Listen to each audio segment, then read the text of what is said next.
And welcome back to another podcast with Mr. Hagan. On this podcast, we're going to continue talking about elasticity, and we're going to connect it to the concept of revenue in economics. So let's just think, what is the goal of the firm? The goal of a firm is to maximize profits, and since I'm not quite ready to talk about profits yet, I still got to do some videos on costs in order to be able to talk about profits. I'm going to use revenue as a proxy. So what I'm going to think about here is what our goal is, at least at the moment, is we're going to try to figure out how we can maximize revenue for a firm. How can we maximize revenue? And we're going to use the concept of elasticity that I've been talking about on the past couple videos to do that. So that's going to be our tool. So what we're going to do is here I have a demand schedule. I have the price of different good of some good, and the price I'm allowing it to vary between $1 and $8. And then we record what is the quantity demanded that consumers want to buy at those different prices. So when the price is $8, the consumers want to buy 8 units of the good. When the price is $2, they want to buy 7. $3, they want to buy 6, and so on. So this is my price demand schedule. Sorry. And I want to graph that demand schedule, so I'm going to come over here to the graph, and I'm going to graph that demand schedule. So when the price was $1, consumers wanted to buy 8 units of the good, and so there we put a dot. And when the price is $2, they want to buy 7 units of the good, and so there we are. And then it was 3, 6, 4, 5, and so on we go until we graph all the points from the demand schedule, and that makes up the demand curve. So if I just connect these dots right here, I have a demand curve. So there's the demand curve. Now, the next thing that we want to do is we want to calculate the midpoint elasticity. We want to calculate the midpoint elasticity for some selected points along this demand curve. So we're going to just select a couple points, and so we're going to do the following. Let's say that we're going to calculate the midpoint elasticity from when the price is between $1 and $2, when the price is between $4 and $5, and when the price is between $7 and $8. We're going to calculate the midpoint elasticity, and we are going to use midpoint, obviously, to do this. So let's remember what this formula is. So I'm going to squeeze the formula up here, and then I'm going to get rid of it. I'm going to erase it because I'm going to need space to do some other things up here. But let's write it out, at least for the moment. The midpoint elasticity is going to be the change in quantity divided by the midpoint quantity, and then all that is divided by price over the midpoint price.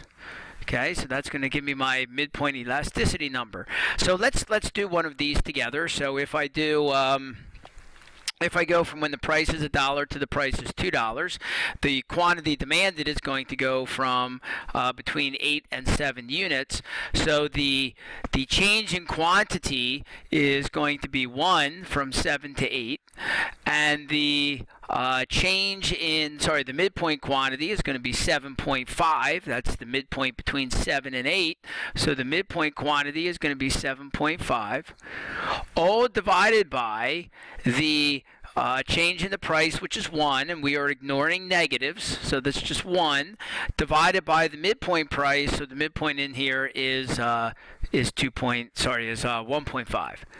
And so then we go ahead and we do our calculations, and this would end up being do the calculations, do your math, and this ends up being 0.2 over 1. 0.2 over 1. So that's going to be your midpoint elasticity. So when the price is between $1 and $2, the midpoint elasticity calculation is going to be 0.2, or if we want to be technical, 0.2 over 1. 0.2 over 1.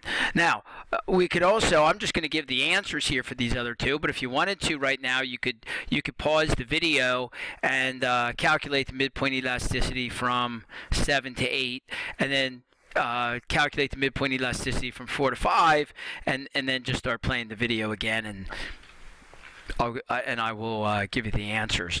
So if you want to pause it, go ahead, do that now, and then come back and check out the answers. So in the meantime, let's get rid of this up here.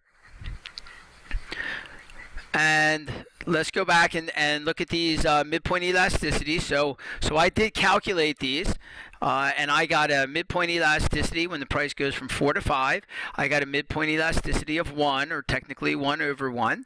And from 7 to 8, I got a midpoint elasticity of 5, or 5 over 1. Now, here's what's important. If we come over here and we look at this demand curve, we can then label these different elasticity calculations. So for example, let's say that the midpoint elasticity from the price is 1 to the price is 2 is 0.2. So then I can come over here from price is 1 to price is 2. That's going to be right here. The elasticity is 0.2, or that is to say that the elasticity is less than 1. The elasticity is less than 1.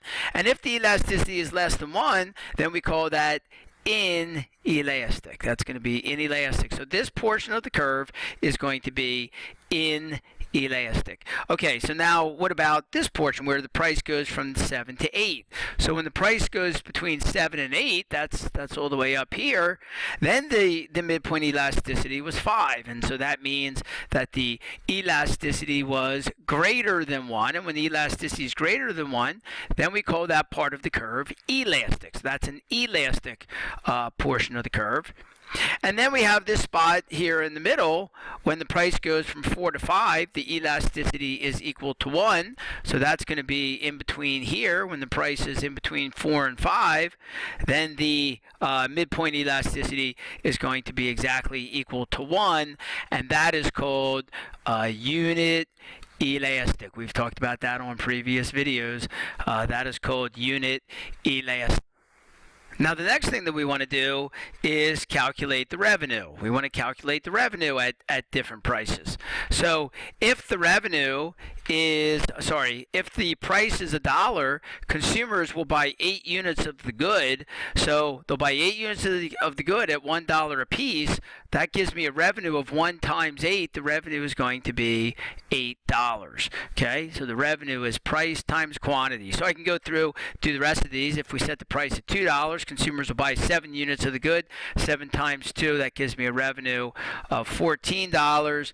This would be 6 times 3 is 18. 4 times 5 is 20. And then we come back down the other way. 18, 14, and 8. And then we want to graph this revenue data. So I'm going to come over here and I'm going to graph it. So let's see. I'm matching my quantities up. So this is a quantity of 1, 2, 3, and so on. So my quantities are stacked on top of each other. My graphs are stacked on top of each other. And let's see, when we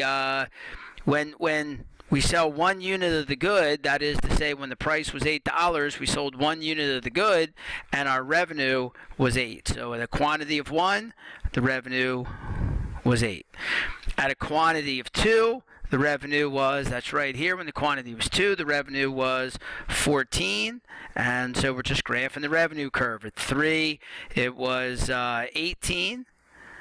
And then at 4, it was 20, 20, 18, 14, and 8. So those are all my revenue points from right here. I connect those dots. Just connect those dots. And you have your revenue curve. You have your revenue curve. So there's the revenue.